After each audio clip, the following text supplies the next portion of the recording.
Today was my son's second marriage. I wanted to forget what happened to his first marriage, because it was a very strange incident. But today was his second wedding, and I was sure that this new bride would surely take good care of my son. My son was earning very well, he was good looking and very handsome. He was the only son of this family, everyone loved him, so no one found it strange that his second marriage was happening so soon. But as night kept getting closer, my heart started beating faster and I began to feel more and more anxious. My daughter also knew about this and she was worried just like me. She said, "If the same thing happens again today, then what will we do?" I replied, "Speak something good, I am already worried." By then all the guests had arrived. Last time, because of a pandemic in the country, we could not invite many people. But in this wedding, all the relatives had come with great excitement. That is why most people did not know much about the previous marriage, and they also did not know what had happened that made us arrange another wedding. My son was happy too, there was no problem, because his new wife was much more beautiful than the first one and also younger in age, so he had every reason to be happy. It was the winter season. Most of the guests were staying inside the house, while the ceremony was happening outside. There was dancing and music going on, people were laughing and joking with each other. I said to my sister-in-law, "The bride has come from another city, she must be very tired. I think she should not be sent to the groom's room." My sister-in-law replied, "What has happened to you? They have just gotten married, and you are trying to spoil their night." I agree that weddings are tiring, but she is young. Give them some coffee, they will freshen up, and there is the reception in the morning anyway. I said, "She will get very tired, poor girl."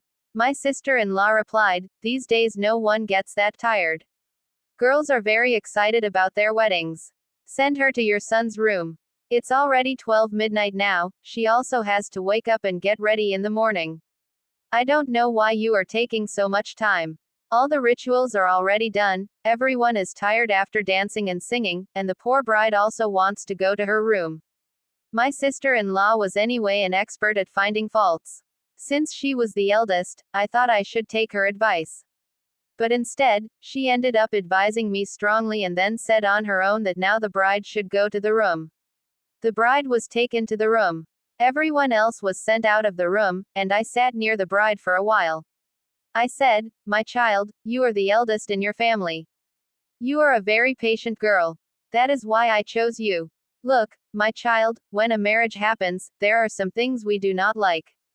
But my dear, you should have some patience." She said, "I don't understand what you are trying to say." I said, "If my son says anything inappropriate or strange, do not pay attention to it. Keep whatever happens in the room within the room. Tell me in the morning, and I will try to solve your problem." After hearing this, she became a little nervous, wondering what topic I was talking about. In a slightly frightened voice, she said, "Okay, I will try my best. Now the honor of this house is also my honor." I patted the bride's hand and came outside. Everyone went to their beds to sleep. There was complete silence in the house because everyone was very tired and had fallen asleep. Winter nights are quiet anyway. But I could not sleep. After a long time, I finally went to bed, but sleep would not come to my eyes, and my eyes kept looking at the clock again and again. I wished that morning would come quickly so that all my worries would end. But as soon as it was around 2:30, I heard a loud scream. And immediately I knew what was going to happen. After that, the screaming started again and again. It was the voice of a girl screaming, and who else could that girl be? I knew very well. Slowly, the guests also started waking up. Suddenly, the door of my son's room opened and my daughter-in-law ran out screaming like a mad person. She didn't even realize that she didn't have her scarf with her. She ran outside wearing only her clothes. She was trying to run out of the house. Some women caught her and said, "My child, what has happened? Control yourself." Everyone tried to calm her down, but she fainted. When someone faints, water is usually sprinkled on them. But my daughter-in-law did not regain consciousness even after water was sprinkled on her. Her entire body had turned cold, so she was immediately taken to the hospital. I did not want to take her to the hospital because it would again become a big scene. But there was no other option. The poor girl was not regaining consciousness in any way. Her parents were also called. They started whispering to each other. We don't know what happened to our daughter. We don't know what they did to her. They were looking at me with strange eyes. There were questions everywhere, and I was helplessly wandering around the hospital, completely disturbed. I wanted to go home and ask my son what he had done this time, but he was not in the room. His phone was also switched off. The condition of the room was completely normal. Nothing looked broken, and it did not seem like he had raised his hand on his wife. Perhaps to avoid people's questions, my son Arvind had gone somewhere. For now, my only concern was my daughter-in-law. I returned to the hospital. Within 23 hours, the hospital discharged my daughter-in-law. She did not want to come to our house. She was extremely frightened. But her mother explained to her, "Let us go to your in-law's house, otherwise what answer will I give to people? People will start making all kinds of stories." I also tried to explain to my daughter-in-law, "My child, let the morning come and let the Mudikai ritual be completed. After that, you can go to your mother's house. I will not stop you." Hearing this, my daughter-in-law became angry and said, "To hell with your rituals. I will not stay in your house even for a single moment. I will go to my own home, and neither society nor the law can stop me from going to my home. I am an educated girl, and I have the right to live my life my own way. I do not want to spend even a single moment with your son." My daughter-in-law had announced her decision. I stood there silently, tears in my eyes, watching her. This had happened before as well. When Nishant's first marriage took place, the same thing had happened with my first daughter-in-law. She was my favorite girl. She was my daughter's friend, and my daughter liked her very much. She had brought her home with great happiness. These people had supported us a lot. She was the daughter of a wealthy father. She was a very good girl. I also liked it when she came to our house. Within a few days, I had felt that she had started liking Nishant's, and perhaps that was why the proposal had been sent. But after marriage, the same thing happened with her too. On the very first night of the wedding, she also ran out of the room screaming, and after that, she even refused to see my son's face. Everyone tried very hard to convince her, saying, "My child, at least think about your life," but she said, "My life has already been ruined." Now this girl was also being convinced, but she too was saying that if she did not want to stay, she would not stay. My son also was not giving any answer. No one knew where he had gone. The girl's father kept saying again and again, "Call that man. We want to ask him what he did to our daughter." Nishant had come home. Everyone was showering him with questions, but he remained silent. He was not saying anything at all. Tired and helpless, everyone eventually fell silent. The girl's parents abused and threatened Nishant and then left. They took their daughter with them. A huge scene had been created. In front of all the guests, our honor was completely destroyed. The girl's parents left no stone unturned in insulting us. But Nishant did not speak a single word. Nishant's father had already passed away from this world. I alone had to bear all the humiliation. The people gathered in the house also spoke plenty of harsh things to us. The girl's mother was completely out of control. She was screaming and abusing me loudly. But what fault did that poor woman have? After all, her daughter's life had been ruined. That day, I felt very lonely.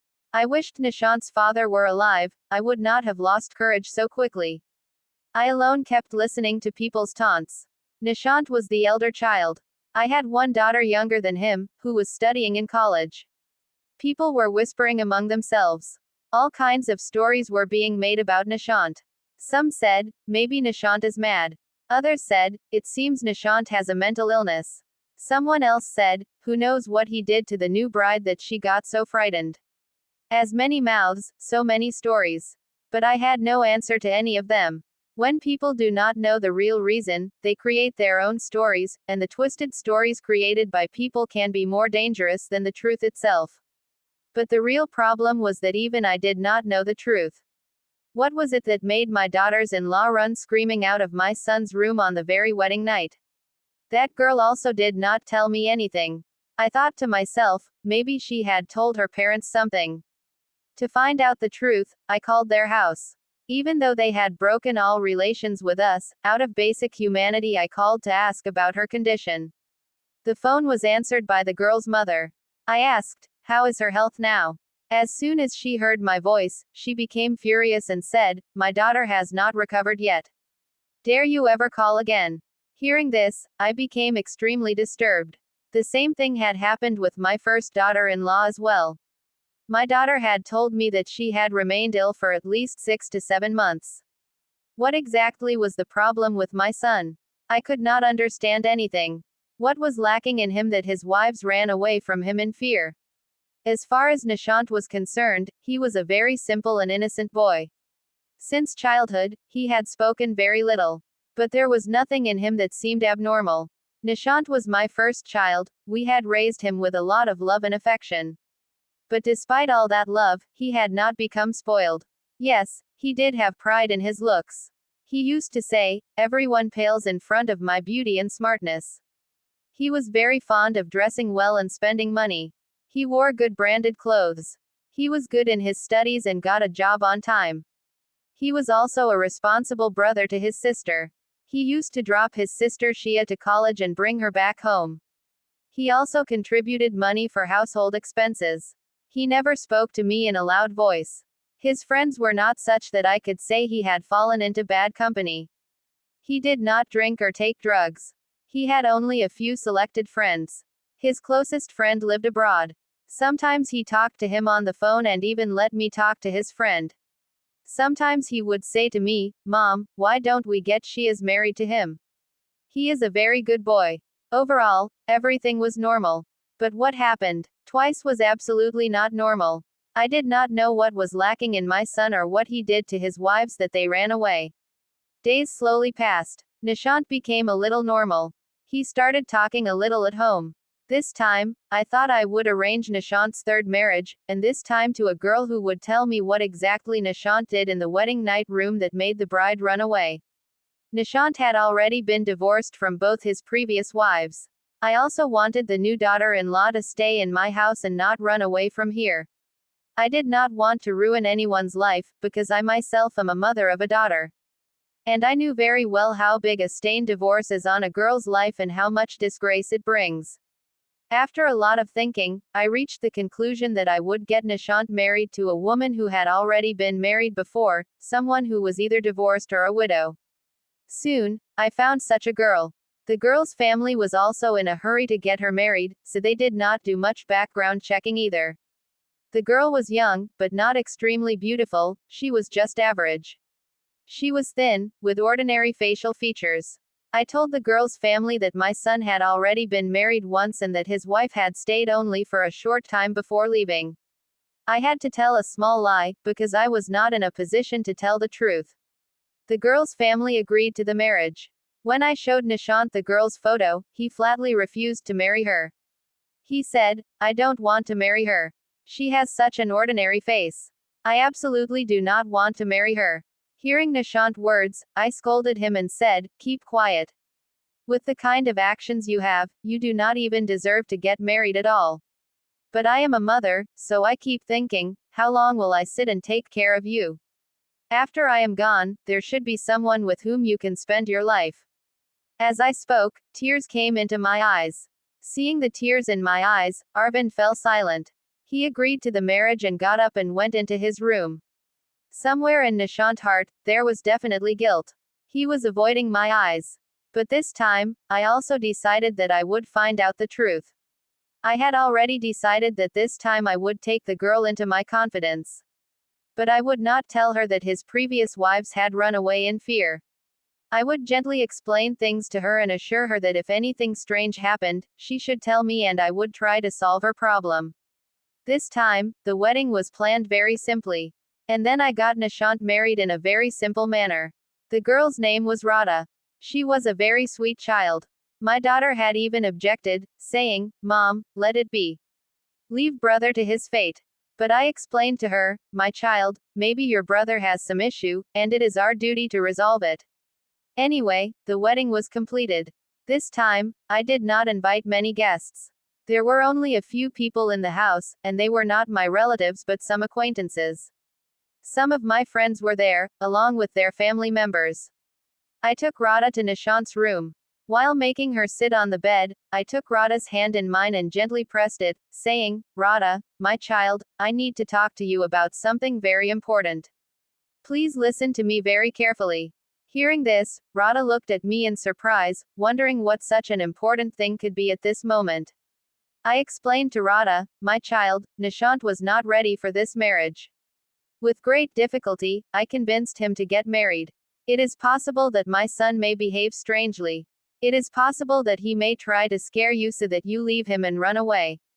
But my child, you must not be afraid. Whatever happens, you must tell me everything. You do not need to fall for his threats or his words.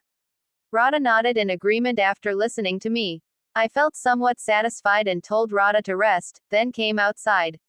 I did not go to my room, instead, I lay down on the sofa outside. I sent Shia to her room, saying, Go and sleep, it's very late. Shia went to her room, but while leaving she said, Mom, whatever you are doing is wrong. You believe that marriage is the solution to every problem. You should not ruin someone's daughter's life like this. Shia had gone, and I lay on the sofa, silently remembering my God and praying from my heart, Oh God, let this night pass peacefully. There was complete silence. It felt like the silence before a storm. Even the ticking of the clock felt like a hammer striking my head. I was busy pleading with my God when exactly what I feared happened. Radha came out screaming and tried to run out of the house like a mad person. Somehow, I managed to bring her inside the gate. With great difficulty, I calmed her down a little. She was not in a condition to speak. When she calmed down slightly, she said in a panicked voice, You should have gotten your son medically examined first. If you had done that, neither you nor I would have had to see this day. Radha was very sensible. She had no other option either. She had decided to endure this marriage at any cost. But even Radha could not continue this relationship, and she left Nishant. The next day, a call came from Radha's house saying, Tell your son to give our daughter a divorce, otherwise we can do this through the court as well. I sat there on the sofa holding the phone in a state of shock. That meant no one was now ready to accept Nishant, even out of compulsion. The first daughter-in-law I had brought was from a wealthy family, beautiful and educated. But Radha was from a poor family, a widow, and not very beautiful. I had already explained everything to Radha beforehand, and even then she became so terrified. What was it, after all, that was lacking? Whatever jewelry we gave to the bride's family returned it the very next day after the wedding. I never took dowry. Then what was it that made girls run away from such a handsome, educated, and wealthy boy? My mind was bursting from thinking so much. How could I find out what the real issue was? Nishant was not ready to say anything. Whenever I tried to talk to him about this, he would get up and leave, not giving me a chance to speak. Now I had started keeping an eye on Nishant all the time. I observed his every action, hoping to find some clue, some evidence through which I could uncover the truth. But from his expressions and behavior, it never seemed like there was anything abnormal in him. He was completely normal, just like any other normal boy. I could see no way forward. One day, fed up, I called Nishant friend, the same friend who lived abroad.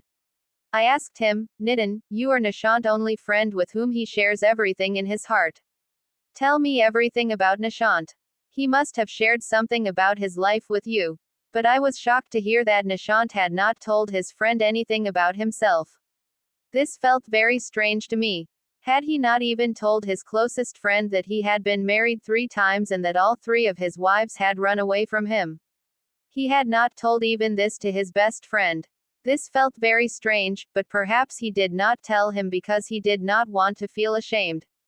A wife running away on the wedding night, 3 wives one after the other. Another 6 months passed slowly. Everything in the house seemed normal, but I was extremely worried about Nishant. What was it that made brides run away on the wedding night itself? Once again, I thought of getting Nishant married. This time, I resolved that I would find out the truth no matter what. This time, I told the girl everything and hid nothing. I chose a girl from a family that was in desperate need of this marriage because they were very poor, and she had 2 younger brothers at home. I said, I will take responsibility for both your brother's education, and you will not have to spend anything on the wedding. I convinced the girl, and her parents also agreed. However, I did not tell the girl's parents everything, I told only the girl. The girl was a little scared because I had explained everything to her before the marriage. At first, she was very frightened, but then she composed herself and said, "Whatever happens, I am ready for this marriage. If my small sacrifice can build my brothers' lives, then what is wrong in that? I will endure whatever happens. After all, women are the ones who have to make compromises." The girl's name was Suman. Though she was from a poor family, she seemed very cultured and sensible. I felt happy in my heart that if Sujata became my daughter-in-law and stayed in my house, it would be a great blessing for me. Along with being cultured, Sujata was also very beautiful. This time, the wedding took place in a temple. Everything was fine, and the surprising thing was that the night passed and morning arrived. As soon as it was morning, I knocked on the room door, but no one opened it. I became very worried. After some time, I brought the spare key and opened the door myself. Seeing the scene inside the room, a scream escaped my mouth. My daughter-in-law was lying unconscious. Nishant was nowhere to be seen in the room, perhaps he was in the bathroom. I immediately called a doctor. The doctor said that she had fainted only due to fear. There were no injury marks of any kind on her body. Concern was visible on Nishant's face as well. It seemed as if he was also troubled. After thoroughly examining the situation and giving some medicines, the doctor left. The doctor said that Sujata would regain consciousness soon. Nishant got ready and left for his office. I stayed sitting beside Sujata. After a while, Sujata opened her eyes. As soon as she regained consciousness, she tried to run outside, saying, "I don't want to stay here. I want to go to my home, to my mother and father." I held Sujata's hand. "Sujata, you cannot do this. I told you the entire truth, and you had agreed. Then why are you doing this now?" But Sujata was not ready to listen to anything I said. Crying, she said, "Auntie, please forgive me. I am helpless. I cannot stay here. Please don't worry. I will not tell my parents anything. I will handle everything myself. Just please don't ask me to stay in this house." "But Sujata, at least tell me, what exactly happened? I want to know the truth. You had promised me that you would definitely tell me the truth about Nishant." "Auntie, I cannot tell you anything about Nishant. If I say anything about him, he will kill me. I don't care about my own life, but Nishant will not spare my brothers either. Please let me go." There were such intense pleading emotions in her eyes that I could not stop her. Sujata left. I waited, thinking that Sujata's parents would call any moment now. But nothing like that happened. Perhaps Sujata did not tell her parents anything. Nishant's previous 3 wives had demanded divorce the very next day. But Sujata did nothing like that. That meant Sujata was still my son's wife. I thought that now I would definitely get Nishant examined. In his senses, Nishant would never allow this. So one day, I mixed a sleeping pill into Nishant's food. As soon as Nishant fell into deep sleep, I called the doctor. The doctor took some samples from Nishant and said, "As soon as the reports come, I will inform you." The doctor left, and then I anxiously waited for Nishant's reports. The next day, the doctor called and said that Nishant was completely normal, all his reports were normal. Hearing this, my surprise knew no bounds. If Nishant was normal, then why did his wives run away on the very first night of marriage? Thinking about it made my head feel like it would burst. After thinking for a while, I went to Sujata. Sujata's parents treated me with great respect. Perhaps they did not know the truth. They thought I had come to take their daughter back home. As soon as she saw me, Sujata became frightened. She did not sit with us for long and went inside her room. I followed Sujata into her room. As soon as she saw me, Sujata said, "Auntie, I had already told you that I cannot stay in your house. Then why have you come to take me?" I very lovingly made Sujata sit near me and, joining my hands in front of her, said, "Sujata, you are now the last ray of hope for me. Only you can tell me what is lacking in my son. A helpless mother is begging you with folded hands. Please do not refuse." Seeing tears in my eyes and my folded hands, Sujata held my hands and said, "Auntie, I am helpless. Please do not fold your hands in front of me."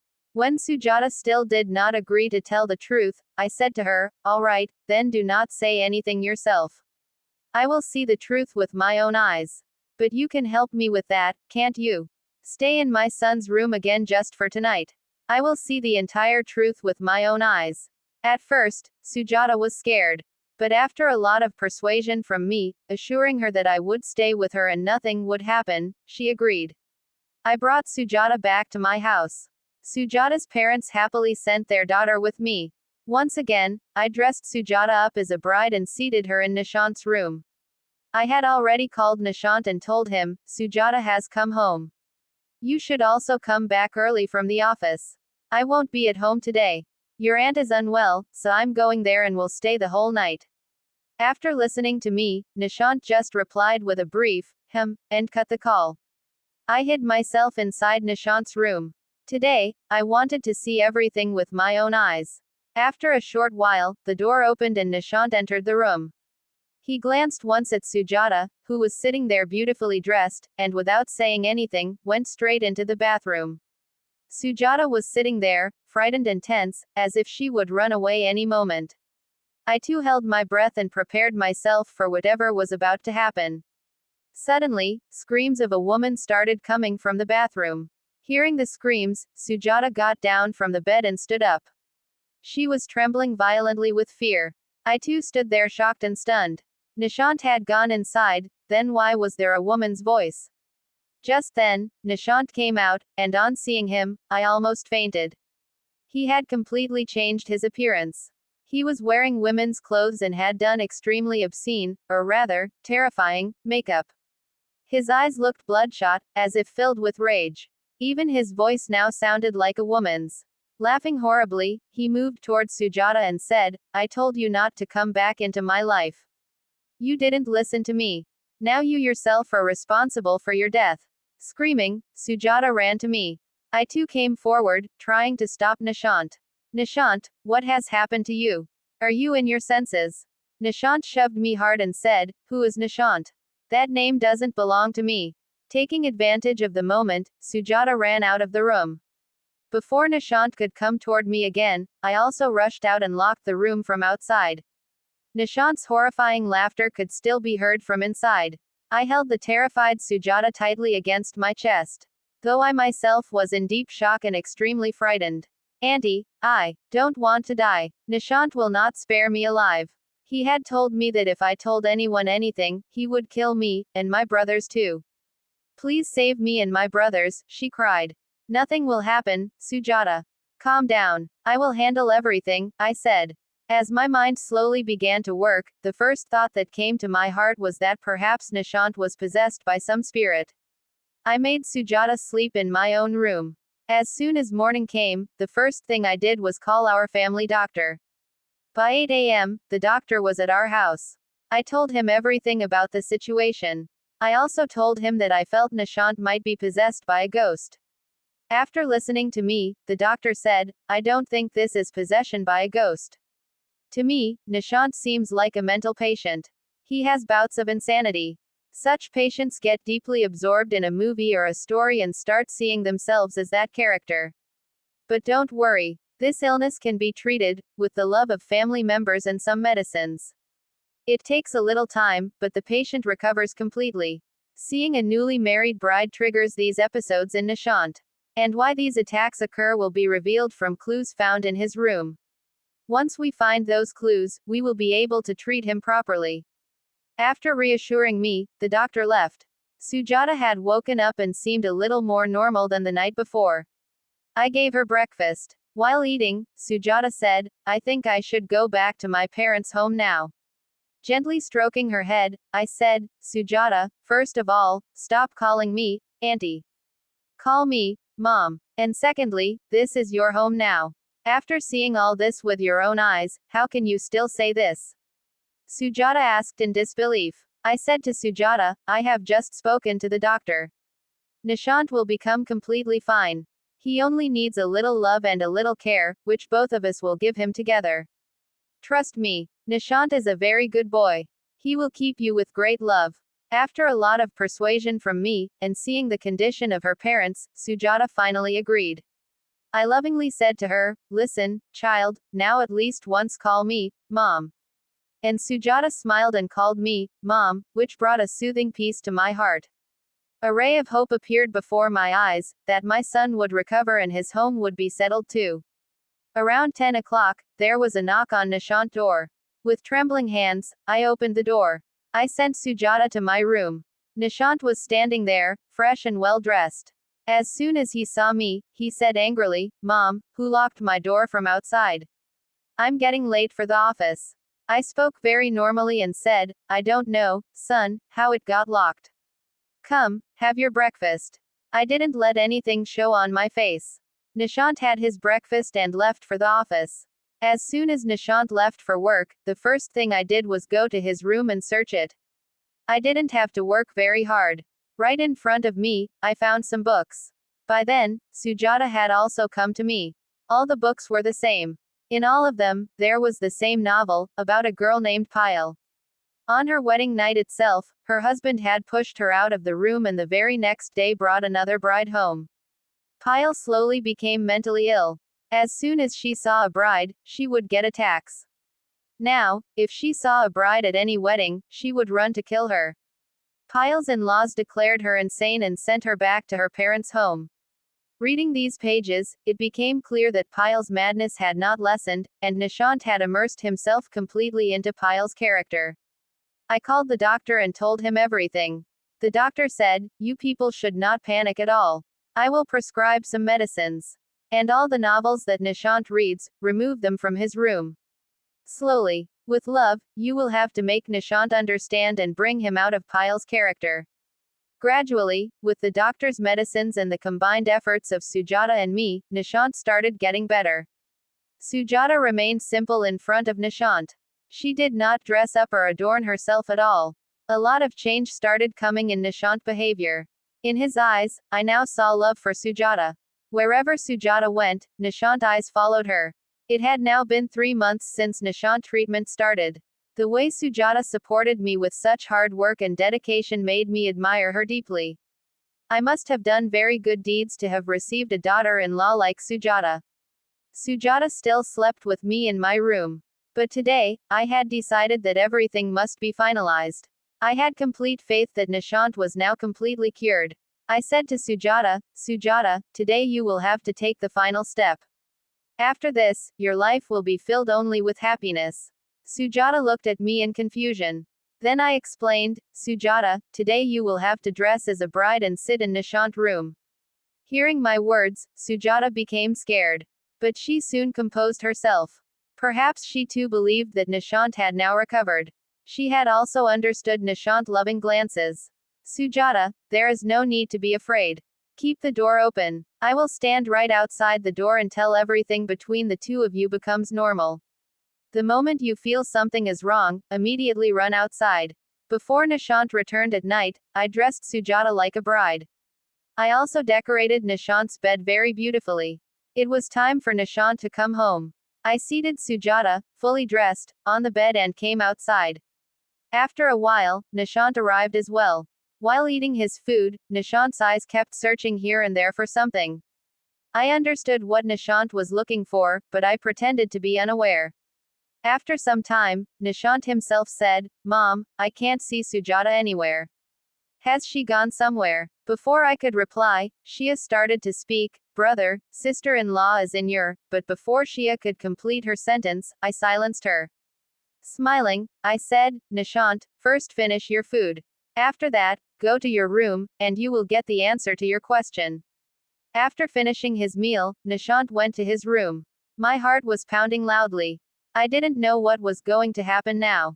Oh God, please let everything be fine. I too followed Nishant and stopped right outside the door. I pressed my ear to the door, trying to listen and make sure everything inside was fine. I stood there for quite some time, but there was silence inside.